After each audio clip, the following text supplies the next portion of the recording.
الله يا الله، الله سبحان الله، الله يا الله،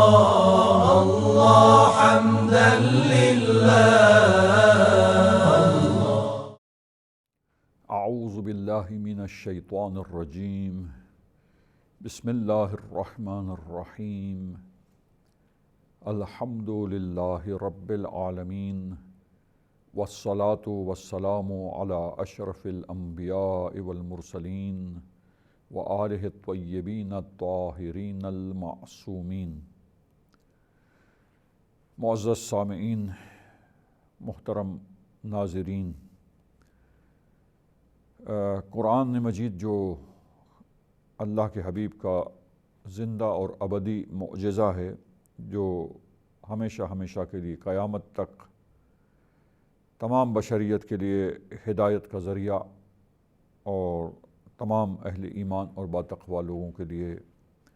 اس میں خاص ہدایت اور نصیحت ان کے لیے موجود ہے، اور وہ ان نصیحتوں سے، ہدایتوں سے استفادہ کر کے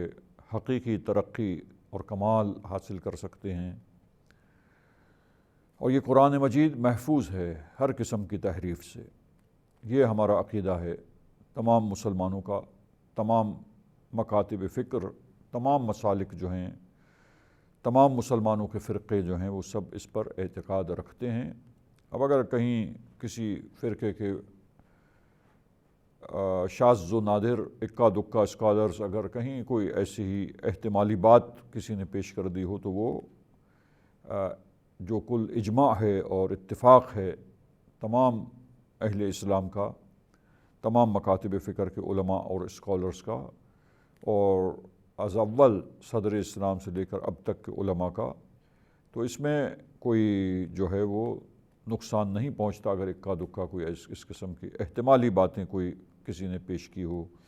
یا چند ایک روایتیں مثلا ضعیف جو قابل اعتنا نہیں ہے، توجہ کے قابل نہیں ہے، ایسی کوئی روایتیں آ گئی ہوں، تو ان روایتوں کے بلبوتے پر اور ان روایتوں کو لے کر اس مسلم اور واضح مسئلے کے اندر کسی قسم کا شک اور شبہ کرنا، یہ کوئی عقلی اور منطقی طریقہ کار نہیں ہے۔ لہٰذا یہ ایک مسلم عقیدہ ہے کہ قرآن مجید جیسے کہ دیگر کتابوں میں تحریف ہوئی ہے، قرآن مجید میں کسی قسم کی تحریف واقع نہیں ہوئی، اور ہر قسم کی تحریف سے محفوظ ہے، اور اللہ تعالیٰ نے خود اس کتاب کی حفاظت کا ذمہ لیا ہے، جس کے بارے میں قرآن مجید کی آیتیں جو ہیں وہ گواہ ہیں اور اس بات کو بیان کرنے والی ہیں کہ اللہ تعالیٰ خود حافظ ہے، محافظ ہے، رکھوالا ہے، نگہبان ہے قرآن مجید کا، اور کوئی باطل نہ آگے سے نہ پیچھے سے، سامنے سے، پیچھے سے، کسی طرف سے بھی اس قرآن میں داخل نہیں ہوا، یعنی کوئی بھی ایسی چیز جو وحی خدا نہ ہو وہ قرآن میں یقیناً داخل نہیں ہو سکی ہے، اور اللہ نے اس کی حفاظت فرمائی ہے، اور نہ ہی اس میں کمی واقع ہوئی ہے، کیونکہ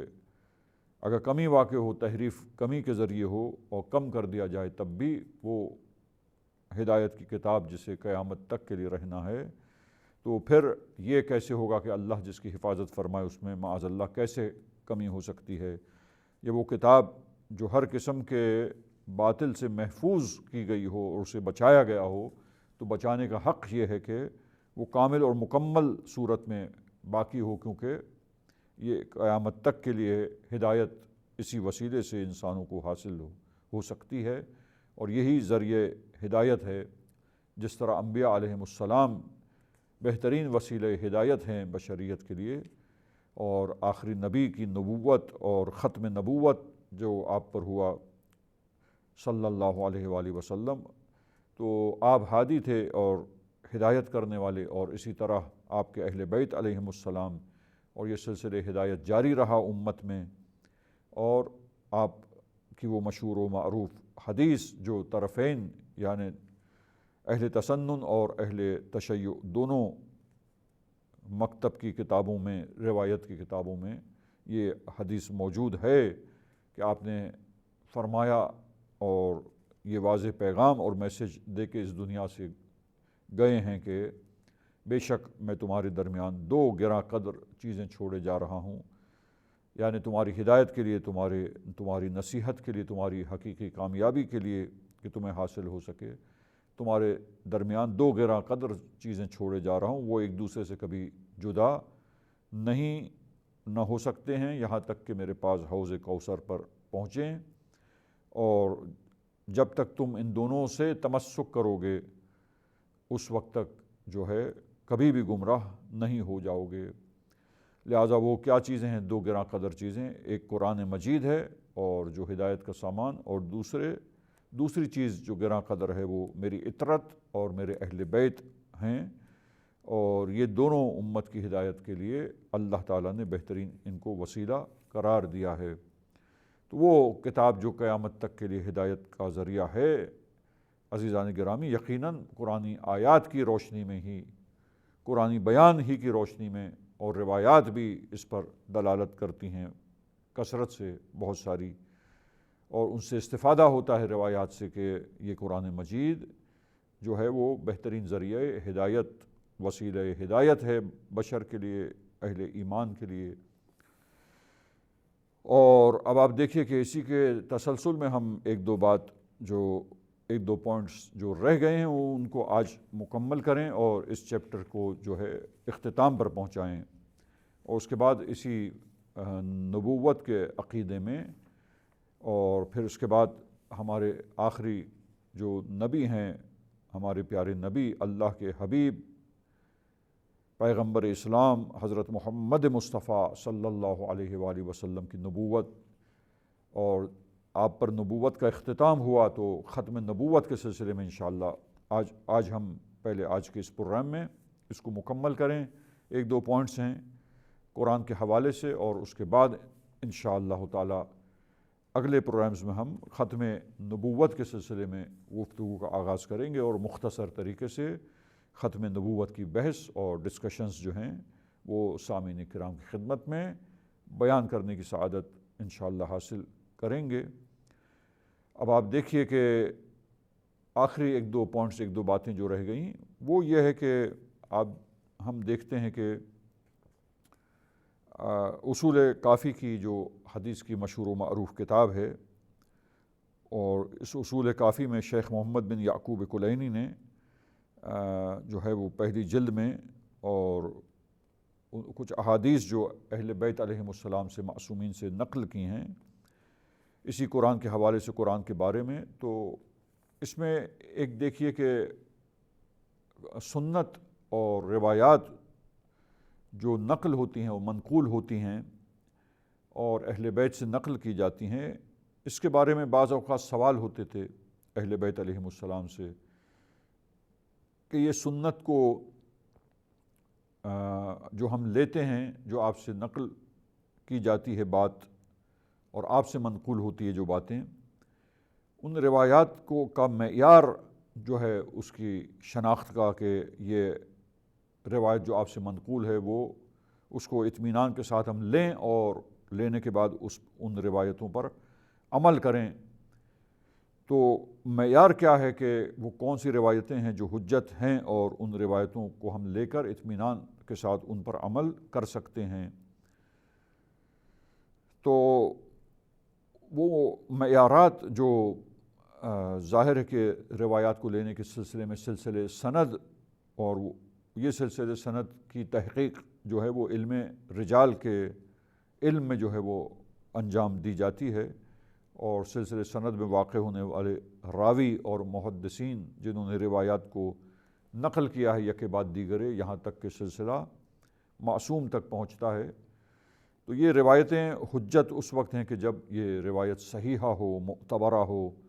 موثق ہو، تو وہاں معیارات جو ہے وہ ظاہر اس سلسلے میں کہ روایت کو کون سی روایات کو قبول کیا جائے، تو وہاں بعض روایتوں میں جو منقول ہے اور نقل کی گئی ہیں وہاں پر معصومین سے روایات میں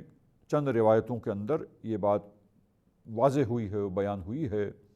روایتوں میں کہ معصومین علیہم السلام نے فرمایا کہ ہم سے جو روایتیں منقول ہیں تو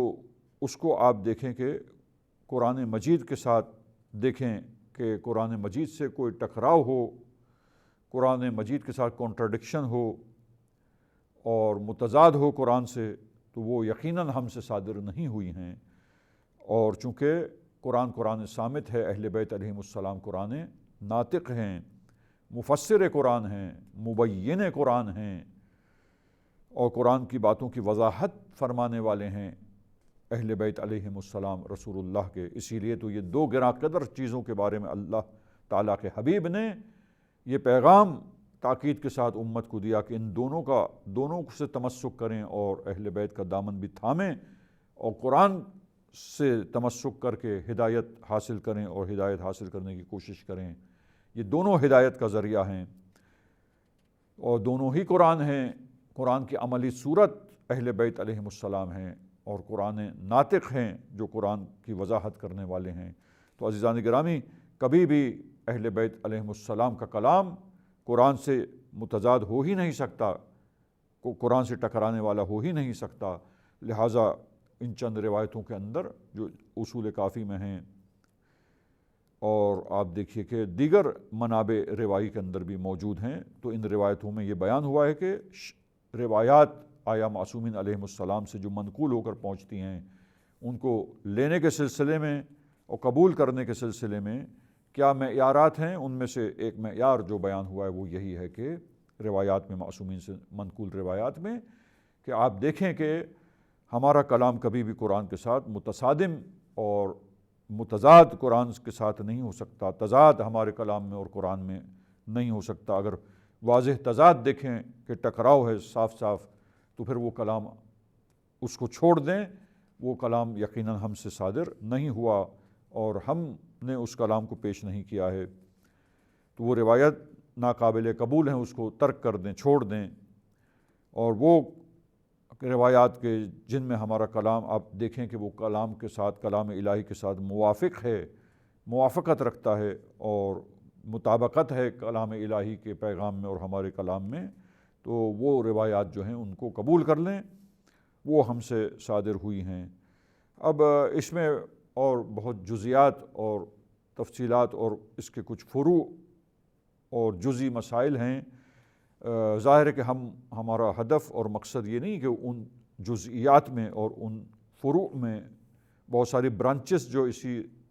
ایشو سے ریلیٹڈ نکلتی ہیں، بہت ساری برانچز اور بہت سارے فرعی ایشوز جو ہیں، اس میں ہمیں وارد نہیں ہونا، اور نہ ہی ہمارا ہدف و مقصد یہ ہے کہ ٹاپک اصل یہ نہیں ہے کہ اس میں ہم وارد ہوں اور ان تفصیلات کو اپنے سامعین کرام کی خدمت میں بیان کریں۔ لیکن یہاں بتانے کا مقصد اور ہدف ان روایتوں کی طرف ناظرین کرام کافی کی طرف رجوع کر کے، اور وہاں ان حدیثوں کو دیکھ سکتے ہیں جلد اول میں، اور متعدد اور چند احادیث ہیں، اور اسی طرح دیگر ریسورسز میں بھی یہ احادیث موجود ہیں کہ یہ بات جو ہم نے آپ کے سامنے پیش کی وہاں روایات میں بیان ہوئی ہیں۔ اور اسی طریقے سے آپ دیکھیے کہ بعض روایات جو معصومین سے آئی ہیں، ان میں یہ سوال کیا گیا ہے معصومین علیہم السلام سے کہ آپ سے منقول روایات میں کبھی ایسا ہوتا ہے کہ دو روایتیں آپ ہستیوں سے منقول ہو کر ہم تک آتی ہیں، نقل ہو کر ہم تک پہنچتی ہیں، اور وہ دونوں روایتیں آپس میں ٹکرا رہی ہوتی ہیں، الگ الگ بات ہوتی ہے دونوں روایتوں میں، تو دونوں روایتیں آپ سے پہنچی ہیں، راویوں نے نقل کی ہیں آپ کے ریفرنس سے، اور آپ تک ان لوگوں کا سلسلہ سند پہنچتا ہے، اور آپ سے نقل ہو کر یہ ہم تک پہنچتی ہیں اور آگے آ کر ہم تک بیان ہوتی ہیں۔ تو اب ان دو روایتوں میں جہاں ٹکراؤ ہے اور ایک دوسرے کے ساتھ سازگار نہیں ہیں، ایک ہی پیغام نہیں، دو الگ الگ پیغام ہیں، تو پھر یہاں پر ہم کیا کریں، ہماری ذمہ داری کیا ہے؟ معصومین علیہم السلام سے جو سوال ہوا